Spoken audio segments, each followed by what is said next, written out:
안녕하세요. 에솔입니다. 네, 오늘은 큐리오시스를 청약하셨던 모든 분들, 정말 빠짐없이 모든 분들이 다 따따블을 맛볼 수 있는 하루여서 푸근하고 마음이 참 좋네요.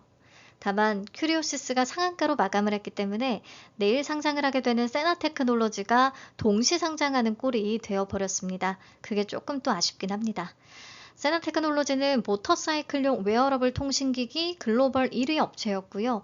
두세나라는 관용구가 생길 정도로 이 업계 내에서는 인지도가 높았습니다. 매출 증가율이 높진 않지만 꾸준히 상승세를 이어가면서 순이익을 시현해온 기업이었고요. 공모가는 상단인 56,800원에 확정됐고 KB증권 또는 신한투자증권에서 배정을 받았습니다. 최종 배정 내역부터 보시면 우리 사주 조합에서 미달 없습니다. 1인당 배정 금액이 약 1,400만원 정도가 됐거든요. 직원들 사이에서 다 소화가 됐고요. 기관도 당연히 미납 없습니다. 그리고 확약이 기대 이상으로 잡혔습니다. 77.02%, 수요 예측대 수량 기준으로 17.04%였는데 5배 이상이 올라갔어요. 요즘 주관사들이 배정을 할 때 확약을 신청한 기관들 위주로 잘 해주면서 최종적으로 확약은 거의 기본적으로 70%를 달리고 있는 상황입니다. 다만 큐리오시스하고는 다르게 세나테크놀로지는 15일 확약에 거의 다 집중 분포가 되어 있습니다. 그래서 기관들이 이 회사의 장기 전망을 되게 밝게 좋게 봤다기보다는 배정 물량을 더 늘리기 위한 최소 확약을 거는 전략을 쓰지 않았나라고 보이는 부분입니다. 자, 최종적으로 확약을 적용을 하면 유통 가능 물량은 35.71%에서 30.30%까지 감소하고요. 공모가 기준 금액으로는 약 960억 원 정도의 규모입니다. 여전히 무겁긴 하죠. 그리고 역시나 세나도요. 상장일에 기존 주주의 비중이 86.39% 압도적으로 높은데요. 기존 주주의 물량 구성을 살펴보면 이미 배정을 받았던 임직원들의 우리 사주 조합 물량이 있고요. 그리고 1% 이상 보유주 중에서도 전 임원과 감사들이 있고요. 사는 캐피탈이 있고 기타 소액주주 누군지 여쭤보니까 이것도 대부분 퇴사한 직원분들이라고 하셨어요. 그래서 상장일의 유통 물량의 대부분은 임직원들이 들고 있다라고 보면 되는 상황이거든요.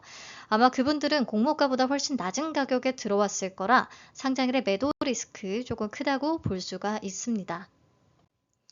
여기까지 조건만 다시 정리를 해볼게요. 확약이 77.02%로 높지만 유통가능 금액이 약 960억 원으로 앞선 종목들에 비해 확실히 무겁고 시가총액도 3,168억 원으로 덩치가 좀 있는 편입니다. 기존 주주의 비중이 86.39%로 높은데 전현직 임직원들의 물량이라 이게 어떻게 쏟아져 나올지는 모르겠어요. 그러니까 전부 우선은 공모가보다 아래 가격으로 들고 있을 겁니다. 그래서 우리가 앞서 봤던 노타, 이노테크, 큐리오시스 이런 것들하고는 조건면에서 좀 확실히 다른 느낌.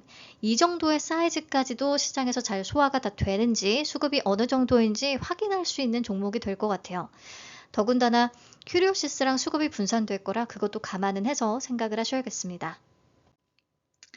네, 앞서서 가벼운 종목들은 막 수급이 엄청 붙어줄 때 밸류가 사실 중요하진 않아요. 밸류 대비해서 오버슈팅이 엄청나게 크게 나오기 때문이죠. 수급 붙으면 가벼워서 막 날아가니까. 근데 사이즈가 조금 커질수록 결국에는 상승 탄력이 좀 둔화되면서 오버슈팅이 덜해지기 때문에 조금씩 덜해지기 때문에 이론적인 가격을 참고차 다시 산출을 해볼 수밖에 없을 것 같아요. 지금의 분위기를 반영한다면 26년 예상순이익보다 더 먼 미래 추정치를 기준으로 삼아봐도 되긴 하는데요. 세나테크놀로지의 실적 추정치를 찾아볼 수 있는 게 유진투자증권 리포트 26년 기준 수치밖에 없어서 저는 296억 원을 참고해서 작용을 했고요. 대신에 비교 기업 적정성에 대한 논란이 좀 많았는데 그냥 쇼웨이에다가 가민 그리고 모토로라까지 다 포함을 해서 좀 후하게 계산을 해보도록 하겠습니다.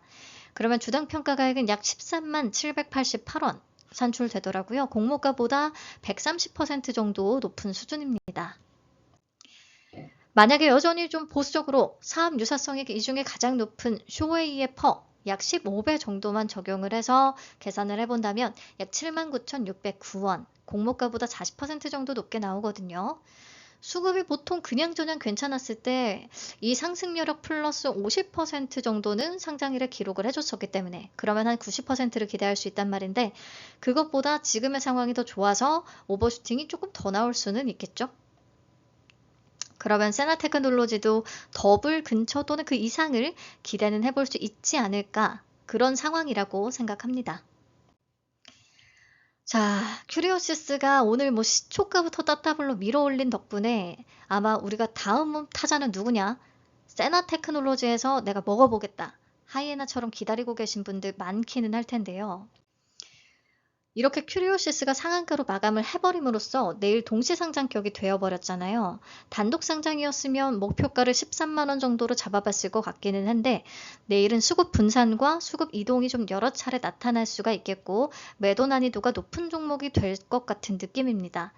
초반에 큐리오시스, 세나테크놀로지 수급 약간 분산되면서 세나테크놀로지의 시초가가 아주 높지 않을 수가 있고 생각보다 높지 않을 수 있고 거기서 초반에 세나테크에 몰렸다가 고점을 딱 찍고 빠르게 좀 빠지면서 큐리오시스가 다시 될 수도 있고요. 아니면 뭐 큐리오시스가 진짜 또 상을 찍어버려서 세나테크놀로지로 수급이 맞을 수도 있고 여러 가지 시나리오는 열려 있는데 정확히 어떻게 될지는 내일 봐야 알겠죠. 우선 수급 분산을 고려해서 목표가 13만 원보다는 좀 낮춘 11만 원에서 12만 원 정도는 생각을 하고 있고요. 기대 이상으로 더 가준다면 좋겠지만 세나테크놀로지는 섹터 매력이 다소 떨어지고 실적의 성장세가 완만한 편이며 좀 여전히 무겁기 때문에 그냥 기대한 이상에서 팔면은 만족한다는 마음가짐이 좀 중요할 것 같습니다. 내가 최고점에 팔겠다는 그런 마음보다는. 네. 그럼 내일 아침도 공모주들과 기분 좋게 한번 출발해 보도록 하죠. 내일 뵙겠습니다. 오늘도 감사합니다. 안녕.